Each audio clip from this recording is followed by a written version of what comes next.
Hello everyone, स्वागत है आप सभी का अपने यूट्यूब चैनल एजुकेशन योरसेल्फ। तो आज हम लोग यहाँ पर सीडीपी में जो पेडागोजी के आपके प्रीवियस ईयर्स के क्वेश्चन हैं उनको डिस्कस करने वाले हैं। जैसा कि आप लोगों को पता है कि दिसंबर में आपका सीटेट का एग्जाम लगा हुआ है, तो यहाँ पर पेडागोजी के आपके सीडीपी के कुछ क्वेश्चन डिस्कस किए जाएंगे। ठीक है, तो बिना टाइम वेस्ट किए हुए आइए चलते हैं अपने फर्स्ट क्वेश्चन की ओर।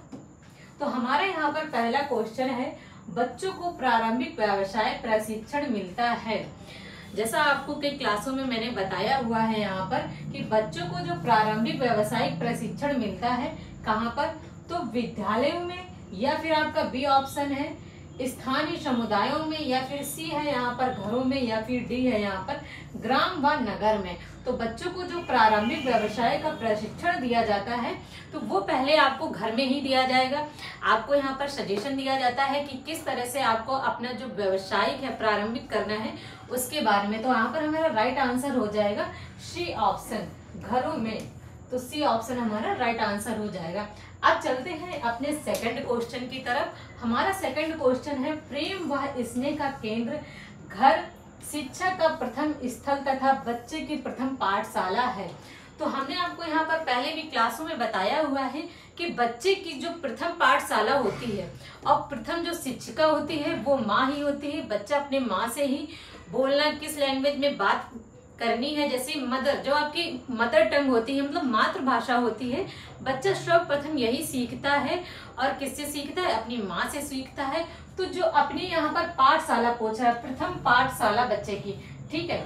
तो ये हो गया, क्या आपका मॉन्टेसरी हो जाएगा, या पेस्टालॉजी हो जाएगा, या फिर सी हो जाएगा फ्रोबेल, या फिर डी गांधी। ये कथन पूछ रहा है यहाँ पर किसका है, तो ये हमारा जो कथन है ये किसका है? पेस्टालॉजी का है। ठीक है, इसके बाद आपका आ जाएगा थर्ड क्वेश्चन।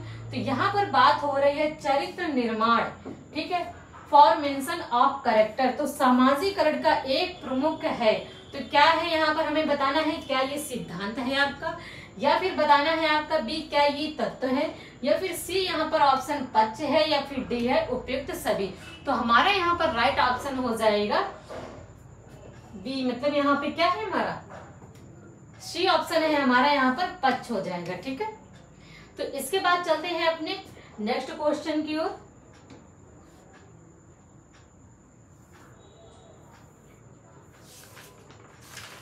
फोर्थ क्वेश्चन हमारा आ गया। तो फोर्थ क्वेश्चन में हम चलते हैं, यहाँ पर देखते हैं क्या दे रखा है।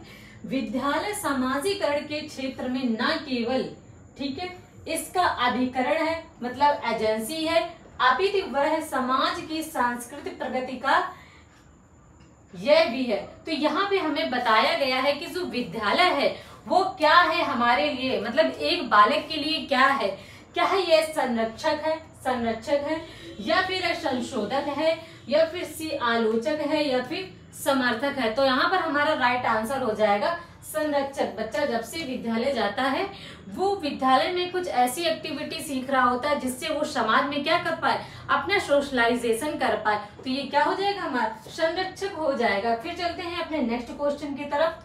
हमारा नेक्स्ट क्वेश्चन है,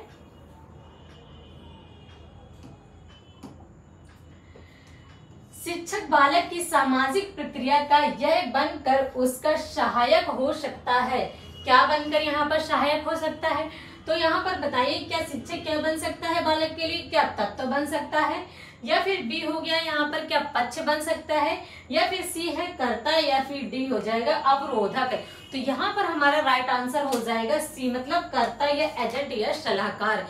क्योंकि बच्चे जो होते हैं टीचर से कहीं ना कहीं मोटिवेट होते हैं और उनके जो भी सलाह देते हैं टीचर वही मानते हैं। ठीक है, इसके बाद चलते हैं अपने नेक्स्ट क्वेश्चन की तरफ। शिक्षक शिक्षार्थियों पर सामाजिकरण हेतु प्रभाव निम्नलिखित प्रविधि से डाल सकता है।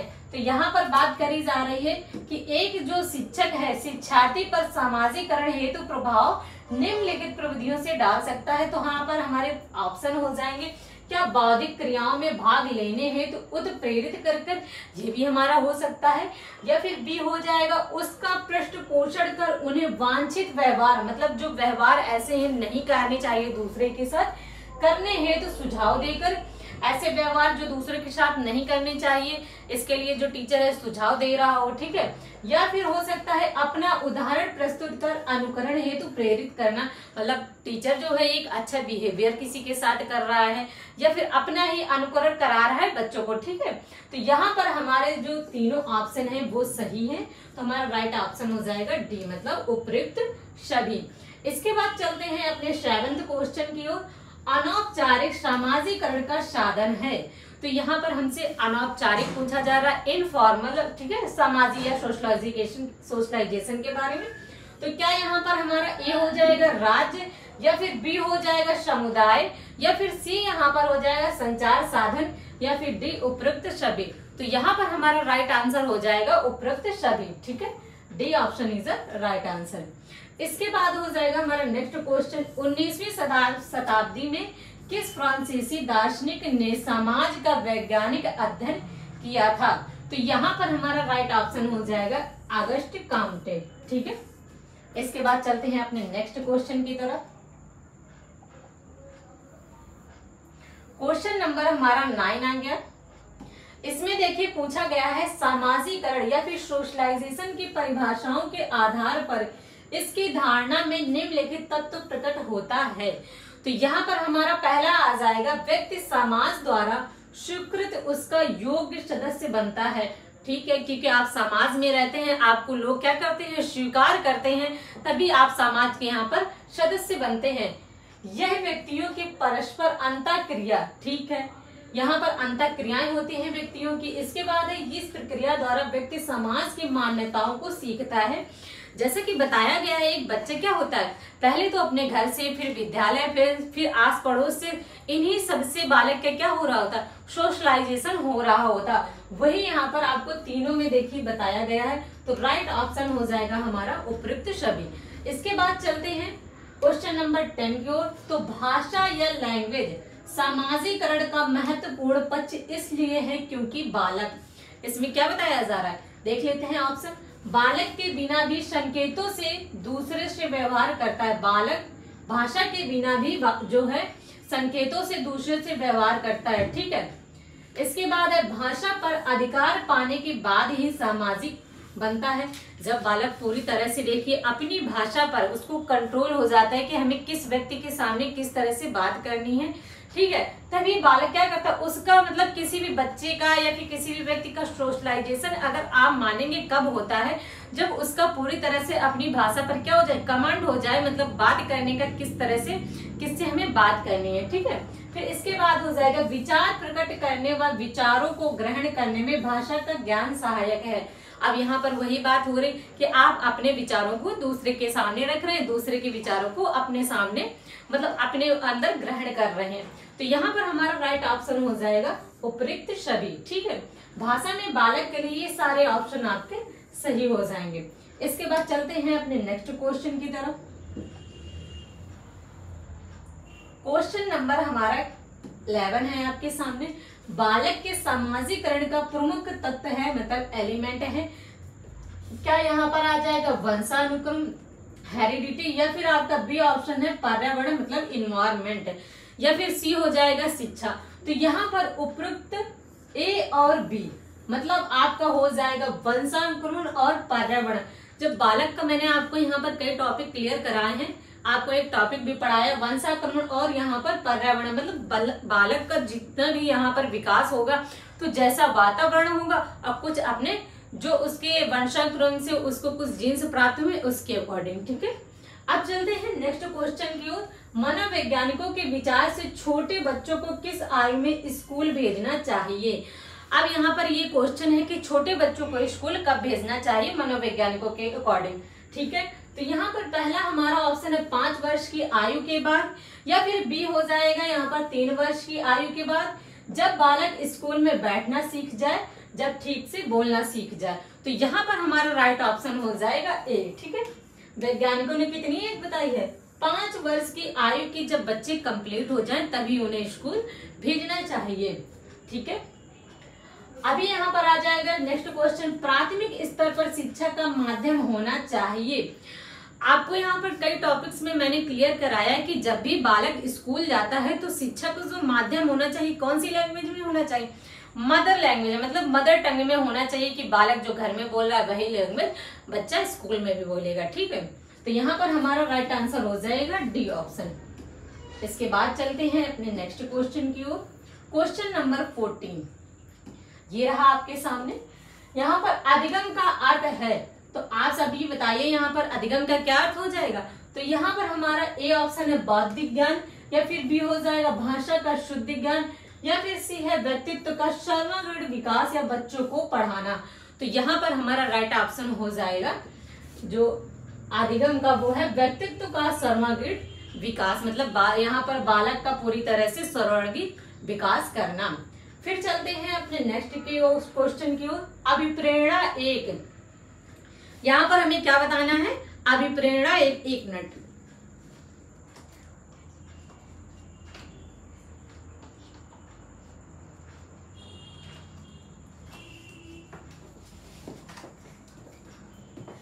अभिप्रेरणा एक वैज्ञानिक विचारधारा है, यहाँ पर आपका ए ऑप्शन है, बी ऑप्शन है मनोवैज्ञानिक विचारधारा है, या फिर यहाँ पर सी ऑप्शन हो जाएगा स्वाभाविक विचारधारा है, या फिर डी हो जाएगा भौतिकवादी वस्तु है। तो हमारा राइट आंसर हो जाएगा बी ऑप्शन मनोवैज्ञानिक विचारधारा है। ठीक है, इसके बाद चलते हैं नेक्स्ट क्वेश्चन की ओर। 4 साल का बच्चा, अब यहाँ पर 4 साल के बच्चे के बारे में बताया जा रहा है। ए ऑप्शन देखिए, अपने खेल, माँ बाप, भाई बहन, खाने पीने के अलावा और कुछ नहीं जानता या फिर जानती है। मतलब 4 साल का बच्चा क्या यहाँ पर अपने माँ बाप या फिर भाई बहन या फिर खाने पीने के अलावा और कुछ नहीं जानता है, या फिर बताना है दुनिया और हर घटना के बारे में पूछताछ करता है या फिर करती है, मतलब दोनों जेंडर के बारे में दिया गया, चाहे बॉयज हो या फिर गर्ल हो। ठीक है, या फिर सी होगा अपने आसपास के वातावरण के बारे में अपनी समझ बनाता है या बनाती है। ठीक है, या फिर जो भी लोग बोलते हैं उसे मान लेता है या मान लेती है। तो यहाँ पर 4 साल का जो बच्चा होगा वो अपने आसपास के वातावरण के बारे में अपनी समझ जो होता है वो बनाता है कि किस प्रकार से आसपास का हमारे वातावरण है, किस तरह से हमारे घर का वातावरण है। जो 4 साल का बच्चा होता है इतना बड़ा नहीं होता है कि सारी चीजों को जान सके, लेकिन जिस तरह से आप व्यवहार करेंगे, आसपास के लोग व्यवहार करेंगे, वो जरूर सीखता है। तो राइट ऑप्शन हमारा सी हो जाएगा। ठीक है, अब चलते हैं अपने नेक्स्ट क्वेश्चन की ओर। क्वेश्चन नंबर हमारा 17 है आपके सामने। ये इसमें पूछा गया है बाल मनोविज्ञान के व्यवहार का मनोवैज्ञानिक अध्ययन है।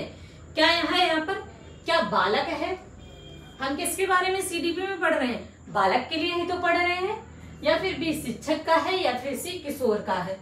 तो यहाँ पर हमारा राइट ऑप्शन हो जाएगा ए नंबर बालक। ठीक है, इसके बाद नेक्स्ट क्वेश्चन है 18 नंबर। बाल मनोविज्ञान एक वैज्ञानिक अध्ययन है जिसमें बालक के जन्म पूर्व काल से लेकर के किशोरावस्था तक का अध्ययन किया जाता है। ये कथन किसका है? तो यहाँ पर हमारा राइट ऑप्शन क्या हो जाएगा, क्रो एंड क्रो का। ठीक है, क्रो एंड क्रो ने बताया है कि जो बाल मनोविज्ञान है इसमें हम कब तक के अध्ययन करते हैं, बालक का जन्म पूर्व से लेकर के किशोरावस्था की अध्ययन किया जाता है। ठीक है, नेक्स्ट क्वेश्चन है किस विधि के द्वारा मनुष्य के चेतन के साथ साथ अचेतन मन का भी अध्ययन किया जाता है? क्या यहाँ पर तुलना विधि आ जाएगा, या फिर सांख्यिकी विधि आ जाएगा, या फिर डी आ जाएगा मनोविश्लेषण विधि, या फिर प्रक्षेपण विधि। तो यहाँ पर जो किस विधि के द्वारा हो जाएगा मनुष्य का, यहाँ पर चेतन और अचेतन यहाँ दोनों की बात करी जा रही है, तो वो हो जाएगा मनोविश्लेषण विधि। तो राइट ऑप्शन हमारा सी हो जाएगा। अब चलते हैं अपने नेक्स्ट क्वेश्चन की ओर। क्वेश्चन नंबर 20 और लास्ट क्वेश्चन ये हमारा है। ठीक है, तो यहाँ पर हमारा लास्ट क्वेश्चन आ जाएगा 20 नंबर। वह विधि जो व्यक्तित्व के गुणों का अनुमान लगाने के लिए प्रयुक्त होती है। तो व्यक्तित्व के गुणों का जो अनुमान लगाने के प्रयुक्त होती है वह कहलाती है, क्या कहलाएगी? यहाँ पर ऑप्शन हो जाएगा मापन रेखा विधि द्वारा, या फिर बी हो जाएगी व्यक्तित्व निदान विधि।